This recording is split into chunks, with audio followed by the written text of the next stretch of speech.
എന്തടാ? എന്ത് പറയാമ്മ, എൻ്റെ രാഷ്ട്രീയ ജീവിതത്തിൽ എന്നെ ഇന്നേ വരെ ആരും ഇങ്ങനെ പറ്റിച്ചിട്ടില്ല കേട്ടാ. എൻ്റെ പേരും പറഞ്ഞ് പൈസ വാങ്ങിക്കുക എന്തൊരു മോശമാണമ്മ. നിനക്ക് വിഷമം, കുട്ടു സാറൊക്കെ അറിഞ്ഞാ എൻ്റെ രാഷ്ട്രീയ ഭാവി എന്താവും? നിനക്ക് വിഷമമായല്ലേ? വിഷമാവൂലേ അമ്മ? എങ്ങനെ വിഷമിക്കാതിരിക്കും? ഇനി എന്താ ചെയ്യാനാ? പിടിക്കും അമ്മ, അവനെ പിടിക്കാനുള്ള ഏർപ്പാടൊക്കെ ഞാൻ ചെയ്തിട്ടുണ്ട്. പൊക്കിയിട്ട് അവനെ ഉണ്ടല്ലോ. ആ പിടിക്കണോടാ, അയാളെ പൊക്കണം. പൊക്ക് തന്നെ വേണം. അത്ര കൊള്ളത്തില്ല. എൻ്റെ കൈ കിട്ടട്ടോ അവനെ, എന്നിട്ട് അവന് വെച്ചിട്ടുണ്ട് ഞാൻ. അല്ലെങ്കിൽ വേണ്ടടാ, ഇനിയിപ്പോൾ ഇതിൻ്റെ പുറകെ പോവുകയൊന്നും വേണ്ട. നീ നിന്റെ കാര്യം നോക്ക്. നീ നിന്നെ ഒന്ന് ആലോചിച്ച് നോക്കിയാണ്. നീ ഒന്ന് നല്ലപോലെ ആലോചിച്ച് നോക്ക്. നീ എത്രയോ പേരെ പറ്റിച്ചിരിക്കുന്നു. എൻ്റെ കാര്യം തന്നെ ആലോചിച്ച് നോക്ക്.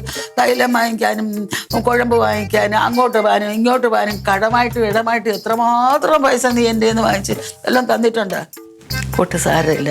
ഇതാടാ മനോവിഷമം. നീ ഇപ്പം എന്തുമാത്രം വിഷമിക്കുന്നോ അതിൻ്റെ ഇരട്ടി ഞങ്ങളെല്ലാവരും വിഷമിച്ചിട്ടില്ലേടാ.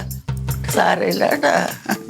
ഇനിയിപ്പം എടാ, നീ കേട്ടിട്ടില്ലേ, പൊട്ടനെ ചെട്ടി ചതിച്ചാൽ ചെട്ടിയെ ദൈവം ചതിക്കും. ദൈവം നിനക്ക് തന്ന ഒരു പാഠമാണിത്, മനസ്സിലായില്ലേ? ഓ അത് ശരി. അപ്പൊ അങ്ങനെ എരുതിയിൽ എണ്ണ ഒഴിക്കാൻ വേണ്ടിട്ട് വിളിച്ചാണല്ലേ അല്ലേ? എന്നെ ആക്കാൻ വേണ്ടിട്ട് വിളിച്ചാണല്ലേ? എടാ കാര്യം നിങ്ങളിത് പറയും, നിങ്ങളിതല്ല ഇതിന്റെ അപ്പുറം പറയും. കാരണം അവന്റെ തള്ളയല്ലേ നിങ്ങള്. അത് ശരി. ഓ പിന്നെ ഞാൻ വിചാരിച്ചു എന്നെ ഒരുത്തം വിഷമിച്ചിരിക്കുമ്പോ ഇങ്ങനെയൊക്കെ തന്നെ പറയണം കേട്ടാ. നിങ്ങളെ ഞാൻ പറ്റിച്ചിട്ടുണ്ടോ? എവിടെ പറ്റിച്ചു നിങ്ങളെ? അതൊന്നും പറയരുത്. അയ്യോ എന്റെ പൊന്ന്.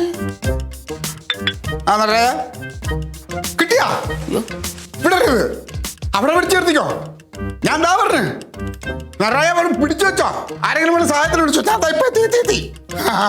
നിങ്ങൾ എന്താ പറഞ്ഞേ? ദൈവം എന്നെ ചതിച്ചല്ലേ? ദൈവം എന്റെ കൂടെയാണ്. എന്നെ പറ്റിച്ചവനെ പിടിച്ചിട്ടുണ്ട്, അവനെ വെച്ചിട്ടുണ്ട്. ബാക്കി ഞാൻ വന്നിട്ട് തരണുണ്ട് തള്ളേ നിങ്ങൾക്ക്.